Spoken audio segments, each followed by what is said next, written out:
Yesu asifiwe. Kaa kwenye kiti chako cha baraka. Ni wakati wa neno. Bwana Yesu asifiwe. Mwambie jirani yako, Yesu anakupenda. Na ndio maana uko hapa. Bwana Yesu asifiwe. Ninawasalimu katika jina la Yesu. Mungu awabariki sana. Haleluya. Namshukuru Mungu kwa kipindi kilichopita Sunday School kimekuwa cha baraka sana. Hakika tunaendelea kumtukuza Mungu. Bwana Yesu asifiwe. Haleluya. Tuko kwenye maombi yetu ya siku 21. Bwana Yesu asifiwe. Tunaendelea. Mwambie jirani yako tunaendelea. Mwambie hata kama ukuwepo tulikuombea. Bwana Yesu asifiwe. Na sasa tunakuunganisha, unaendelea na msafara wa siku 21. Haleluya. Tunahitaji kumwona Mungu akiturejeshea vitu vyetu. Haleluya. Kuna vitu vimepotea kwenye maisha yako. Adui alikuja akaviiba, akaondoka navyo. Haleluya. Tunafanyaje sasa? Tunahitaji turejeshewe. Na tunapohitaji kurejeshewa, tuna siku 21. Lazima adui aviachie. Lakini tumeanza na toba na utakaso kusudi tuweze kufanyaje? Kurudishiwa vitu vyetu. Haleluya. Bwana Yesu asifiwe. Leo tutakwenda kwenye somo ambalo linasema kwamba urejesho wa kusikia sauti ya Mungu. Bwana Yesu asifiwe. Mwambie jirani yako urejesho wa kusikia sauti ya Mungu. Baadhi yetu tumepoteza ile nafasi au ule usikivu wa kusikia sauti ya Mungu. Bwana Yesu asifiwe. Uongo kweli? Bwana Yesu asifiwe. Na hiyo yote ni kwa sababu tunapitia kwenye hali mbalimbali za changamoto. Bwana Yesu asifiwe. Tuko duniani tunayo dhiki kubwa sana. Tunajitahidi kusikia sauti ya Mungu, lakini kupitia changamoto tunazopitia, sauti ya Mungu inaondoka. Kwa sababu Mungu yeye ni mtakatifu. Bwana Yesu asifiwe. Na Mungu ametaka tuwe watakatifu kama yeye alivyo mtakatifu, lakini tunajichanganya sana kutokana na maisha tunayoyapitia. Haleluya. Lakini Mungu anasema kwake yote yanawezekana. Haleluya. Haijalishi tunajichanganya kiasi gani, lakini bado Mungu anadhihirika kwenye maisha yetu. Mungu aliyajua hayo yote. Haleluya. Hata na yeye aliishi kwenye hii dunia yenye changamoto, lakini akasema kama mimi nimeshinda na nyinyi mtashinda. Bwana Yesu asifiwe. Mwambie jirani yako utashinda wewe. Mpe Mungu moyo wako. Mwambie jirani yako mpe Mungu moyo wako. Bwana Yesu asifiwe.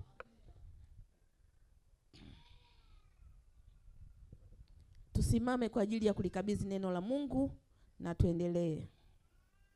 Baba tunakushukuru, Baba tunasema asante kwa kipindi hiki cha pili. Bwana tunalikabidhi neno lako na hichi kipindi Jehova. Roho Mtakatifu katawale mioyo yetu.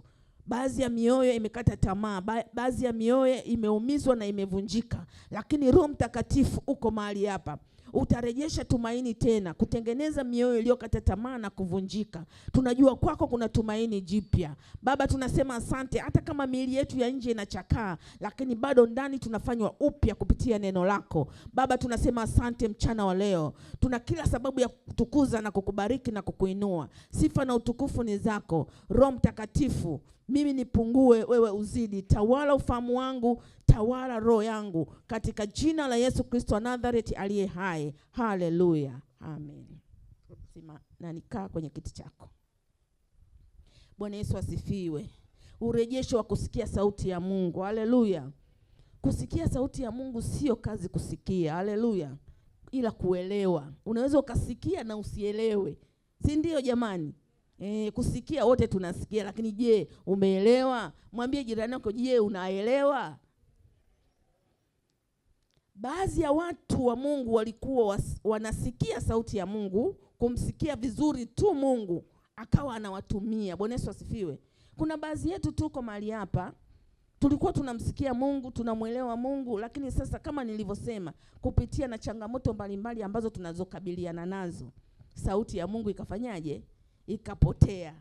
Lakini una uzoefu wa kuisikia, lakini uisikii tena, imepotea. Lakini leo utaisikia sauti ya Mungu. Bwana Yesu asifiwe. Na utaisikia sauti ya Mungu kupitia mtumishi wake, kupitia neno la Mungu. Bwana Yesu asifiwe. litakufungua. Popote ambapo adui alikaza, lazima palegee. Haleluya. Kusudi ufunguliwe na uweze kumsikia Mungu na uweze kuisikia sauti ya Mungu. Lakini baada ya hivyo, wengine walikuwa tu Mungu anawatumia vizuri. Bwana Yesu asifiwe. Kwa viwango tu vizuri katika maeneo yao ya kutumika. Inawezekana we labda ni mwinjilisti, ukawa unatumika tu vizuri kwenye eneo lako. Inawezekana we ni mwombaji, ukawa unatumika tu vizuri kwenye eneo lako. Labda mwimbaji na kadhalika. Bwana Yesu asifiwe. Lakini kutokana na hali tunazopitia, kutokana na maisha haya, sauti kaondoka. Bwana Yesu asifiwe. Kwa sababu umejichanganya. Mwambie jirani yako, kwa sababu umejichanganya. Haleluya. Kwa tunapojichanganya, ile hali ya kumpenda Mungu, ya kumsikia Mungu inaondoka. Haleluya. Lakini hizi siku 21 lazima Mungu arejeshe kitu kwenye maisha yako. Bwana Yesu asifiwe. Utamtumikia Mungu katika wivu, katika kumpenda na kutokupoteza muda. Unajua tunapoteza muda kwa sababu gani? Ile shauku, ile kiu inakuwa haipo. Lakini kwa sasa lazima utakuwa unampenda muda, utakuwa unampenda Mungu kwa kuokoa muda. Bwana Yesu asifiwe. Kwa kujali muda. Kwa sababu saa nyingine hata tuokoi muda. Kwa maana gani nasema tuokoi muda? Yaani unakuta tunatakiwa kuja saa 2 au tunatakiwa kukutana kama watakatifu tulivyokubaliana. Unakuta ule muda wote unapita. Bwana Yesu asifiwe. Wakati Mungu yuko pale anakusubiria wewe, muda unapita. Halo?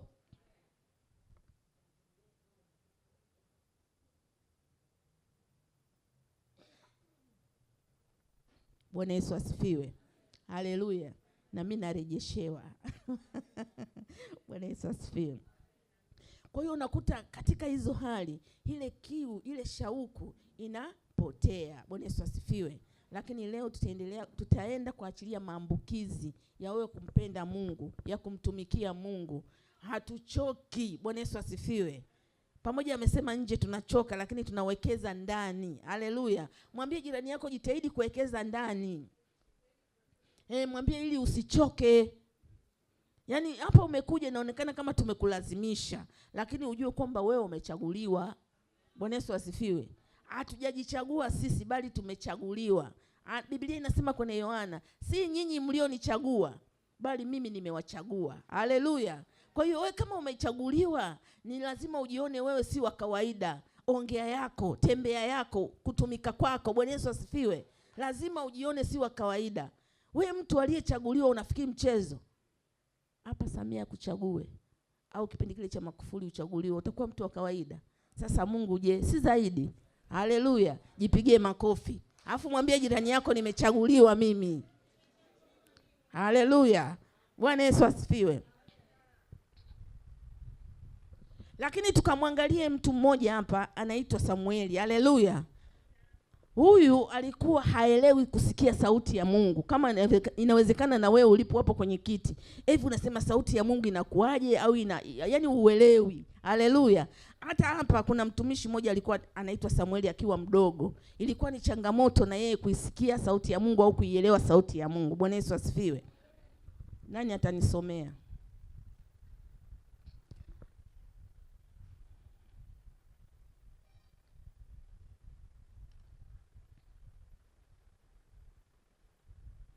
Utaenda kunifungulia kwenye Samueli wa kwanza sura ya 3. Naomba Biblia, nimemwazima David kidogo anafanya kazi. Naomba niazime Biblia haraka haraka. Okay.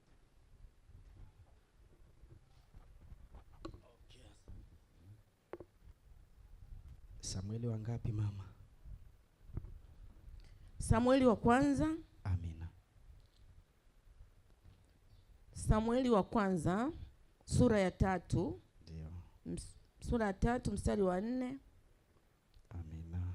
Mpaka wa 10. Amen. Nitasoma. Biblia inasema, basi wakati huo Bwana akamwita Samueli, naye akasema, mimi hapa. Akamwendea Eli kwa haraka akasema, mimi hapa, kwa maana uliniita. Akasema, sikukuita, kalale tena. Naye akaenda kalala tena. Bwana akamwita kwa mara ya pili, Samueli, Samueli. Akaondoka akamwendea Eli akasema, mimi hapa, kwa maana uliniita. Akajibu, sikukuita mwanangu, kalale tena. Basi Samueli alikuwa Bwana Yesu hamjui. asifiwe. Amen. Hapo unakuwa na pause kidogo. Amen. Bwana Yesu asifiwe. Amen. Huyu ni nani Samueli? Mungu alivyokuwa anamuita, yeye alijua ni sauti ya nani?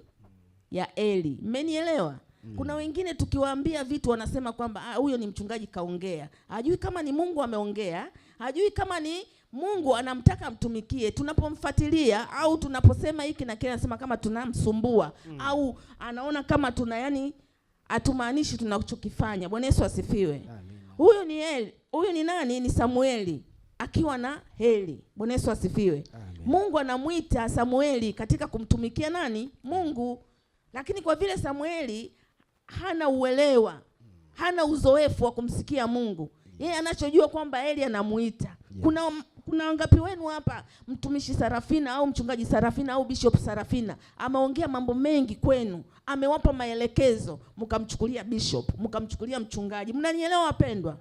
Leo mjifunze kusikia sauti ya nani? Ya Mungu. Mungu anapotoa maelekezo au Mungu anaposema. Haleluya. Sasa Samueli hakuwa anaelewa, na wewe kama ulivyokuwa uelewi. Bwana Yesu asifiwe.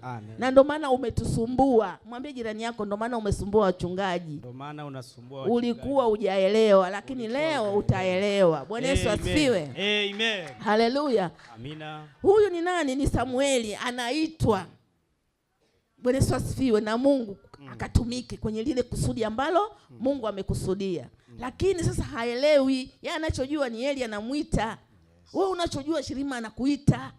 Haleluya. Ni kweli Shirima anakuita, lakini si Shirima, sio mchungaji Sarafina, ni Mungu anakuita. Haleluya. Amen. Uko hapa sio kwa bahati mbaya, ni Mungu amekuleta. Haleluya. Mwambie jirani yako tujifunze kumsikia Mungu. Wewe ukiona kama tunakusumbua, tunajua uko mwilini, lakini ukiwa rohoni, neno la Mungu ni hili, linakupa majibu. Kumbe huyu mtumishi anapoongea na mimi au anaponifuatilia, kumbe sio yeye, ni Mungu. Huwezi kumwona Mungu kwa vile unavyofikiria. Mungu ni roho. Roho ya Mungu inakaa ndani ya mtumishi wake. Haleluya. Amina. Bwana Yesu asifiwe. Amen. Kwa hiyo watu wengi wameharibu kazi ya Mungu. Watu wengi wameshindwa kutembea na Mungu kwa sababu wamewazoea watumishi wa Mungu wakijua ni wao wanazungumza. Haleluya. Lakini sio wao. Wao wanasimama kama vyombo kwa ajili ya kumtumikia Mungu na kutoa maelekezo kutoka wapi? Mbinguni. Haleluya. Hatuwezi kupata maelekezo kama hatutawaona watumishi wa Mungu na wakatupa maelekezo. Bwana Yesu asifiwe. Amen. Endelea kusoma. Mstari wa 7 unasema, basi Samueli alikuwa hamjui Bwana bado, na neno la Bwana lilikuwa bado halijafunguliwa kwake. Bwana akamwita Samueli kwa mara ya 3, naye akaondoka akamwendea Eli akasema, mimi hapa, kwa maana uliniita.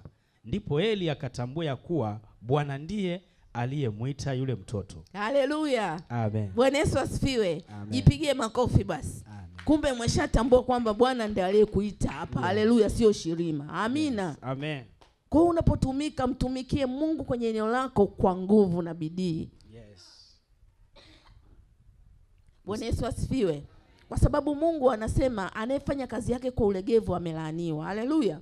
Na sisi hatutaki laana. Tunataka tufanye kazi ya Mungu kwa bidii kwenye maeneo yetu. Wewe mwenyewe unajua uko kwenye eneo gani. Fanya kwa bidii. Hakuna mtu atakaye kufanyia. Bwana Yesu asifiwe. Kwa sababu wewe unawekeza hazina yako wapi? Mbinguni. Bwana Yesu asifiwe. Sisi wapendwa ni wapitaji. Siku ya siku tutaondoka kwenye hii dunia. Haleluya. Alafu mwangalie jirani yako usoni. Alafu mwambie utakuwa unasemaje mbele ya Bwana na hujawekeza. Bwana Yesu asifiwe. Haleluya. Amen. Duniani tunaweka fedha zetu benki, kuna NMB, kuna CRDB, kuna nini? Uko malizia mwenyewe. Benki zinazoendelea. Tunawekeza nini? Fedha zetu. Haleluya. Lakini tukija kiroho kwenye maisha haya tukijua kwamba sisi ni wapitaji, tunawekeza mbinguni kupitia vipawa vyetu. Haleluya. Amina. Na kama tuna vipawa, hivyo vipawa lazima vifanye kazi kwa bidii, lakini vikishirikiana na vipawa vingine kusudi kazi iwe bora na hazina zetu tukazikute wapi? Mbinguni. Jipigie makofi. Amen. Bwana Yesu asifiwe. Amina. Umeshamaliza? Bado mstari wa 9 unaendelea. Ndio. Kwa hiyo Eli akamwambia Samueli, nenda kalale, itakuwa akikuita ukaseme neno, ukasema nena Bwana, kwa kuwa mtumishi wako anasikia. Basi Samueli akaenda akalala mahali pake. Bwana akaja akasimama akaita vile vile kama kwanza. Ndiyo. Ndipo Samueli akasema, nena Bwana, kwa kuwa mtumishi wako anasikia. Haleluya, piga makofi kwa Bwana. Haleluya.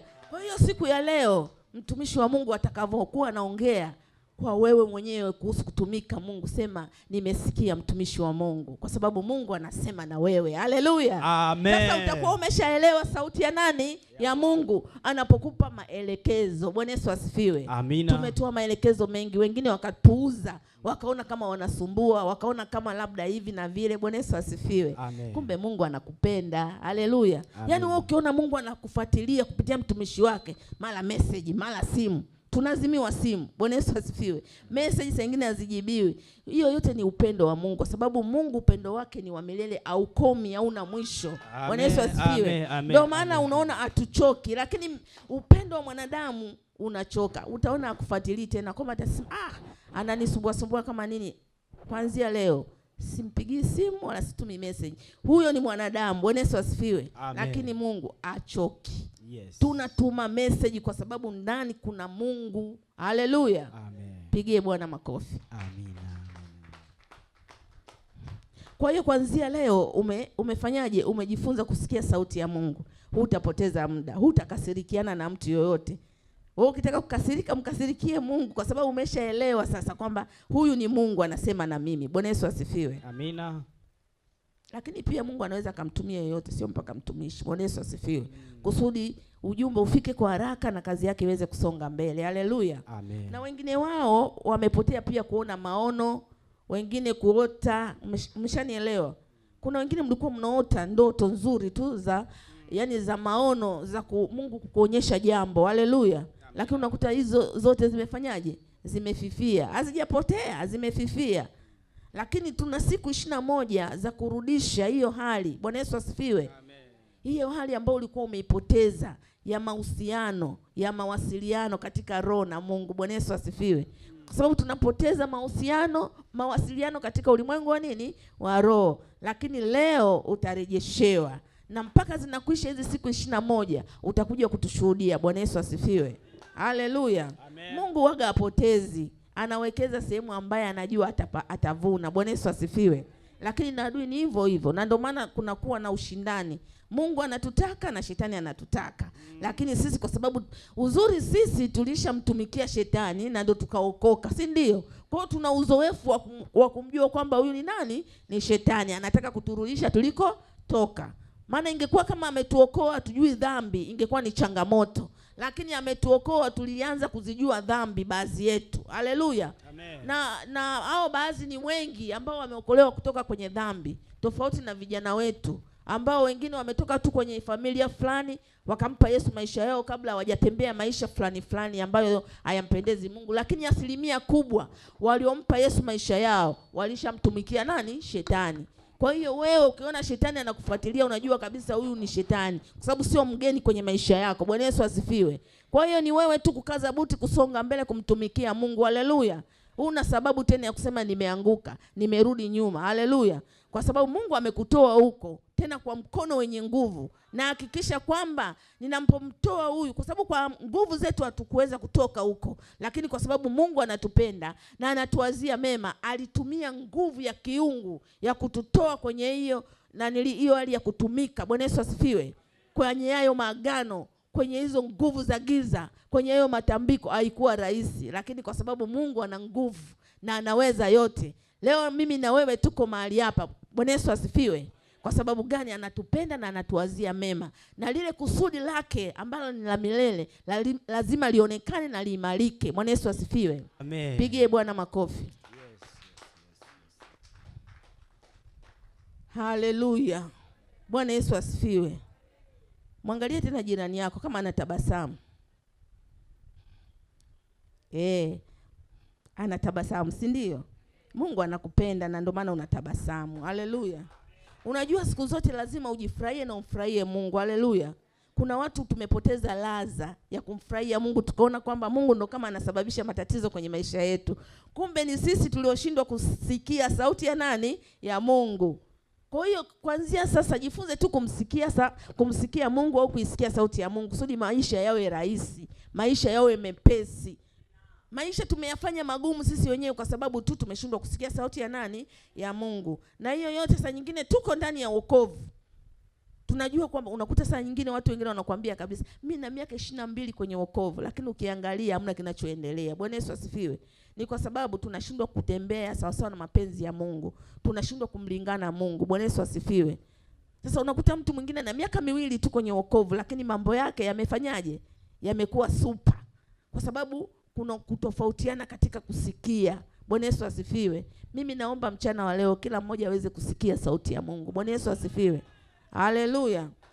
Kusudi tusimpe mchungaji kazi au tusimpe Yesu kazi. Bwana Yesu asifiwe. Mimi saa nyingine nakaga nasema ila Yesu ana kazi. Bwana Yesu asifiwe. Ni kweli ana kazi kwa sababu kila kitu kinamhitaji yeye. Haleluya. Mpaka kuja kumuelewa inamhitaji yeye kusudi sisi tuelewe. Haleluya. Bwana Yesu asifiwe. Lakini pia tukiendelea katika kusikia sauti ya Mungu, kiburi. Haleluya. Watu wengi wamekuwa wenye viburi. Yaani akijua kidogo tu ile asili ya kibinadamu sasa si ameshajua, basi sasa anaanza kutusumbua. Haleluya. Ni baadhi, sio wote. Haleluya. Kwa hiyo unakuta tunasumbuana katika kutumika, kiburi. Lakini tukiangalia mwanzilishi wa kiburi ni nani? Ni Shetani. Huyu Shetani alikaa na Mungu mbinguni. Bwana Yesu asifiwe. Na akawa malaika mkuu wa kuabudu kule mbinguni, wa kutoa sifa. Na Mungu akawa anajivunia yeye. Sasa inauma kiasi gani mtu ambaye unajivunia afu analeta kiburi, afu analeta sumu, alafu kazi inaisha. Bwana Yesu asifiwe. Inakuwa kiasi gani? Inakuwa ngumu sana. Bwana Yesu asifiwe. Lakini Mungu atabaki kuwa Mungu. Kiburi cha Shetani kilimtoa pale kwenye nafasi, akaangushwa huku duniani. Na hizi hali zote unazoziona, watu wakishajua kidogo tu basi wanaharibu kazi ya Mungu. Kila mtu anajua, kumbe tumeambiwa sisi hatujui zaidi ya Yesu. Haleluya. Kinachohitaji sisi ni kuondoa kiburi katika nini? Kutumika. Na tumeona anguko la Shetani pale wapi? Mbinguni kuja huku duniani, jinsi alivyoleta uharibifu, mpaka ameleta maambukizi kwetu. Tunashindwa kumtii Mungu. Bado tunasikiliza tu sauti za nani? Za Shetani. Hatuna sababu ya kumsikiliza sauti za nani? Za Shetani. Lazima tujifunze kwa bidii kumsikia Mungu kwa namna yoyote. Watu wengi wamezoea kusikia sauti tu ya Shetani, Shetani, Shetani. Bwana Yesu asifiwe. Sasa hivi tunatakiwa kuwa wazoefu wa kusikia sauti ya Mungu kwa bidii. Anasema Kumbukumbu la Torati, kuisikia sauti yangu kwa bidii. Soma ile Kumbukumbu ya Torati 28. Utakaposikia sauti yangu kwa bidii. Sio mara moja, leo umesikia basi.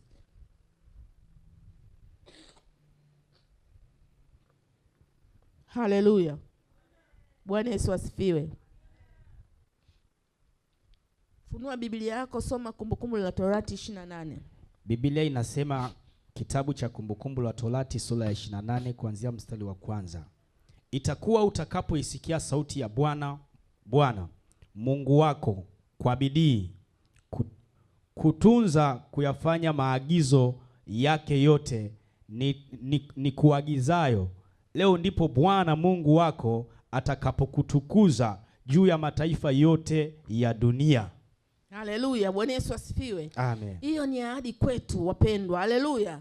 Anasema itakuwa utakapoisikia sauti ya Bwana Mungu wako kwa bidii, kutunza kufanya maagizo yake yote ni kuagizayo leo, ndipo Bwana Mungu wako atakapokutukuza juu ya mataifa yote duniani. Haleluya. Amen. Haleluya. Amen. Kumbe katika kusikia sauti tunahitaji kusikia kwa bidii. Bwana Yesu asifiwe. Amen. Sio leo tu kama tunaongea hapa mimi na wewe iwe ndo mwisho. Inatakiwa iwe ndo mwanzo wa kusikia na kusikia na kusikia na kusikia. Bwana Yesu asifiwe. Amen. Kwa sababu utakapokuwa unaisikia sauti ya Mungu kwa bidii, lazima kuwe na hofu ya Mungu ndani. Bwana Yesu asifiwe. Na kukiwa na bidii ndani yako ya kusikia sauti ya Mungu, lazima ubadilishe hali ya hewa. Haleluya. Mwambie jirani yako, ukisikia sauti ya Mungu kwa bidii, lazima hali ya hewa ibadilike. Yes. Kwenye kazi zako, kwenye biashara zako, kwenye familia, kwenye ndoa, kwenye ujana wako na kwenye maeneo yote, lazima hali ya hewa ibadilike, kwa sababu umeshaanza kusikia sauti ya nani? Ya Mungu kwa bidii. Na bidii na bidii na bidii. Bwana Yesu asifiwe. Kwa nini Mungu amesema kwa bidii? Kwa sababu kuna mazoea. Mwambie jirani yako, usimzoee Mungu. Mungu hataki kuzoeleka. Kwa hiyo tunachotakiwa sisi ni kuweka bidii kwa kila eneo. Haleluya. Tukiweka mazoea tunaharibu kazi yake. Bwana Yesu asifiwe. Amen. Yaani ndio maana alisema, Biblia ilisema kwamba yaani ninavyokuona wewe nikujali. Bwana Yesu asifiwe. Na wewe unavyoniona unijali, unipende. Bwana Yesu asifiwe. Nisiwe najijali mimi, najipenda mimi, nitaharibu kazi. Kwa hiyo mimi lazima nikuone wewe ni wa thamani kushinda mimi, kusudi kazi ya Mungu ifanyaje? Iende. Lakini nikijiona mimi wa thamani, nikikupuuza wewe, kazi haiendi, kwa sababu wewe una nafasi katika mwili wa Kristo. Na ndio maana Mungu akuonyesha utofauti, ameonyesha kwa pamoja wote anatupenda kwa vipawa ambavyo amefanyaje? Ameviachilia. Bwana Yesu asifiwe. Na hivyo vipawa vinafanya kazi kwa pamoja. Bwana Yesu asifiwe. Mkono unafanya kazi, jicho linafanya kazi, mguu unafanya kazi, na kila kiungo kinafanya kazi. Bwana Yesu asifiwe. Hapa si mnaniona mimi na kila kitu katika viungo. Lakini mimi mkono huu ukipata shida au mguu siwezi kutembea. Yaani hivi viungo vingine vinatoa ushirikiano lakini vinashindwa. Kwa sababu nikiwa mzima natembea hivi, kila kiungo kinajivuna, kinatembea vizuri. Lakini mguu kileta shida, unakuta mkono unaanza kutoa step tofauti. Jicho lenyewe linaanza kubinya kidogo sababu ya maumivu unayosikia. Kwa hiyo unakuta hakuna ule ushirikiano. Bwana Yesu asifiwe. Kwa sababu kiungo kimoja ni kibovu. Lakini viungo vyote vikiwa vizuri, haviumwi, vinashirikiana kwa sababu kila kiungo kinachakalika sehemu yake. Bwana Yesu asifiwe. Na mwisho wote tunamtukuza nani? Mungu. Jino likiuma hapa unalala, pamoja na mguu unaweza kutembea kabisa, lakini una furaha. Bwana Yesu asifiwe. Kwa sababu gani? Jino linauma, lakini mguu unaweza kutembea.